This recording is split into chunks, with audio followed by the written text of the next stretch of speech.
ang baby ay nyo mga mare once nakatulog siya ng hapon. Tapos pagdating sa gabi nyos ko dahil parang ayaw niya nang matulog, kakalaro. Kaya ayan, hinayaan ko na lang siya maglaro mga mare. Tapos sinabayan ko na lamang siya dahil hindi pa din ako inaanto. Tapos ayan, tinuruan ko nga rin pala ang baby ayan nyo ng part of the body. Tinuturo ko nga sa kanya yung part ng body mga mare. Tapos tinuturo niya din sa sarili niya. O diba, apakagaling talaga ng baby aya. Manang-mana talaga sa mami yan. Napakagaling at napakaganda. Charis. Kinaumagahan naman, ayan, bumaba na nga rin kaagad kami para pakainin etong baby ayan nyo. Kaso ayaw niya, gawa ng kakadede niya lang. Pagkatapos ko nga rin pa siya mapakain mga mare, ayan, pinaliguan ko na nga rin kaagad siya. Tapos eto nga yung kanyang outfit for today's video. O diba, onting panahon na lamang talaga mga mare, meron na talaga akong dalaga, hindi na baby ayan. Grabe, napakabilis lang din talaga ng panahon. So ayun na nga, since wala nga din siyang kalaro ng mga oras na yan, ayan, tinawag ko nga rin pala si baby Amber at tingnan nyo naman talagang sinusubuan ni baby Aya. Paano ba naman kasi mga mare, etong si baby Amber ayaw kumain ng kanin, kaya ayan, sinubuan na nga lang din siya ni Aya at pinapakain niya. Napaka-sweet naman ang baby Aya na yan, manang-mana sa mami.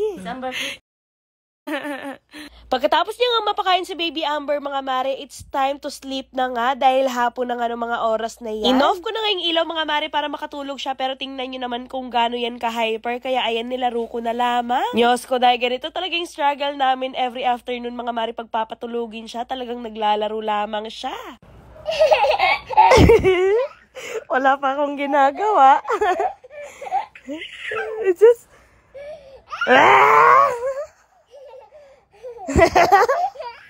It. Bulaga! Bulaga! Kitty. Sus. Oh, smile sa camera, smile.